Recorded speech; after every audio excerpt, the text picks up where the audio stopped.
Alors, je tenais à m'excuser parce que au début de la vidéo, j'ai vraiment l'air endormie.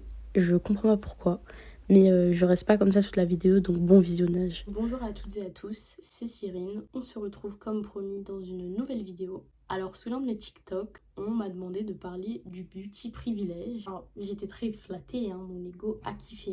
Et du coup, si vous demandez, moi je vous le fais. Avant de commencer, n'hésite pas à t'abonner, à liker la vidéo, à commenter et à partager. Sur ce, on commence. Le beauty privilege ou le pretty privilege, c'est des termes anglais qui sont traduits en français par le privilège de la beauté ou le privilège d'être jolie. Pour une définition plus précise, on va demander à notre ami Google. Donc il nous dit que le privilège de la beauté est un concept qui définit le fait qu'on attribue plus de qualité sociale et intellectuelle, d'opportunités, d'indulgence et d'affection à des personnes considérées comme attirantes plutôt qu'à celles qui ne le sont pas. Donc grossièrement, c'est le fait d'être traité mieux qu'une personne lambda parce qu'on est jugé plus beau et à contrario, et c'est ça qui va poser problème, de la même façon qu'on traite mieux une personne jolie, on traitera moins bien une personne qu'on trouve moins attrayante. Donc concrètement, si on met une échelle, on a une personne dite normale, une personne belle, une personne pas belle, et on va mieux traiter, moins bien traiter, traiter normalement.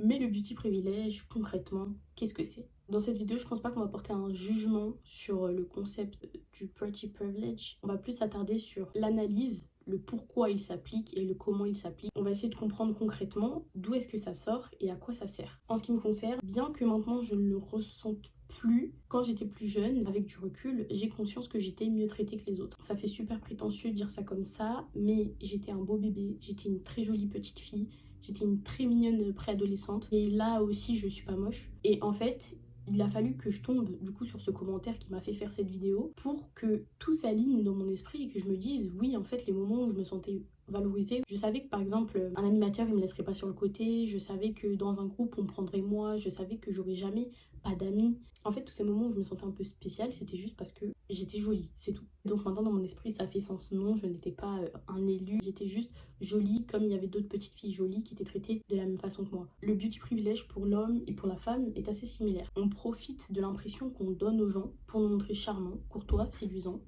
Faut être un petit peu intelligent quand même quand on a le beauty privilège. On discute pour se faire des contacts parce qu'on sait que le premier contact se fera mieux, parce qu'on renverra une meilleure image. Il y a des chances qu'on soit embauché également plus facilement parce que du coup on présente mieux. On rentrera dans certains endroits difficiles d'accès. Là je pense surtout aux filles. C'est plus facile de rentrer quand t'es une fille que quand t'es un garçon. Et quand t'es une fille très jolie, encore plus. On nous permettra également d'avoir, dans la logique des choses, accès à plus d'opportunités, etc., etc., etc. Ce que je veux dire par là, c'est que quand tu as le beauty privilège, quand les gens te perçoivent comme quelqu'un d'attirant, ils vont être enclins à te faire confiance plus rapidement. Et là, je n'invente rien, il y a vraiment des études qui le prouvent. Du coup, en parlant d'études, j'ai trouvé des articles qui expliquaient qu'en fait, lorsque quelqu'un trouve une autre personne plaisante, il va avoir tendance à vouloir lui rajouter des attraits positifs pour le rendre encore plus beau. Ça aurait pour source apparemment notre système biologique, les hormones. Quand quelqu'un est beau, notre cerveau assume que cette personne a plus de qualité que les autres. C'est donc un mécanisme logique que de préférer quelqu'un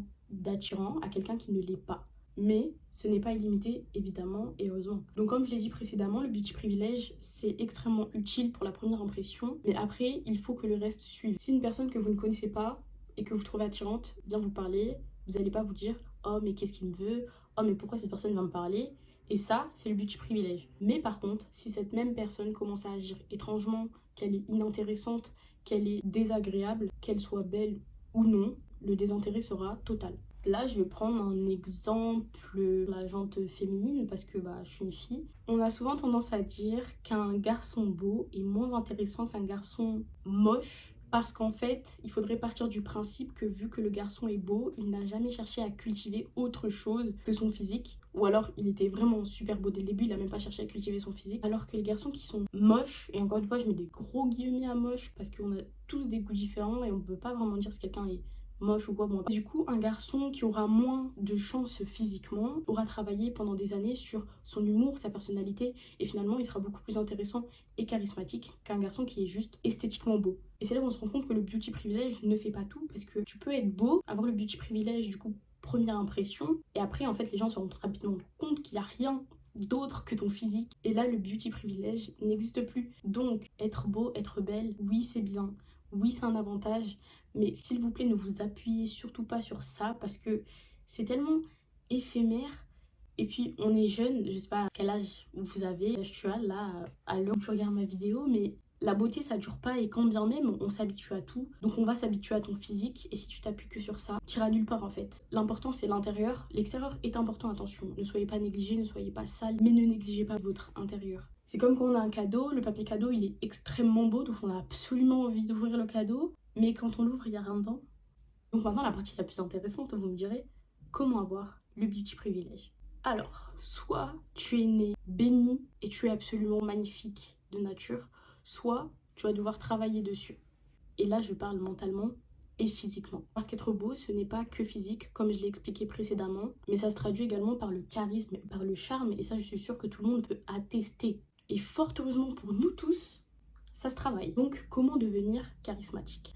Je vais vraiment aborder vaguement les points. Je pourrais faire une vidéo dessus, mais il faudrait que je fasse un peu plus de recherche pour être certaine. Déjà, avoir confiance en soi. La confiance en soi, ça dégage quelque chose d'absolument incroyable. Quand une personne a confiance en elle, on a envie d'être avec cette personne, d'écouter cette personne, on a envie de faire confiance à cette personne. Et que vous soyez magnifique ou pas, ça n'a pas d'importance. Là, je suis en train de regarder Gossip Girl. Évidemment, l'exemple que je vais vous donner, c'est Nate et Chuck. Chuck est moins beau que Nate, et pourtant Chuck est beaucoup plus charismatique et charmant que Nate. Il est beaucoup plus intéressant que Nate. Ensuite, être ambitieux. Être ambitieux, c'est super important parce que ça va montrer aux gens en fait que vous avez envie et ça va rajouter de la valeur en fait à votre personnalité. Ensuite, être gentil. On n'a pas envie d'être avec quelqu'un qui est méchant, d'être avec quelqu'un qui est négatif. On a envie d'être avec des gens bienveillants, on a envie de se dire ah, cette personne c'est quelqu'un de bien. Ensuite, être poli. Quand je dis être poli, je cible surtout la manière de parler. De nos jours, on a tendance à être très familier, très mal parlé. Il y en a beaucoup qui font encore des fautes de français. Ça, je suis désolée, mais imaginez, vous êtes à un date ou vous êtes à une réunion ou vous êtes avec des amis. Vous vous connaissez pas tous, du coup, vous rencontrez des gens. La personne, je sais pas, elle essaie de vous draguer, elle essaie de vous convaincre, je ne sais pas. Et elle fait des fautes de français. Vous allez absolument pas la prendre au sérieux. Vous imaginez le manque de crédibilité que ça va vous donner. Donc, soyez poli et parlez correctement, s'il vous plaît. Pour les garçons, soyez galants s'il vous plaît. Il y a tellement plus d'hommes galants que je vous jure. Même si la fille, la femme ne vous le dit pas, elle sera absolument sous le charme. C'est tellement facile.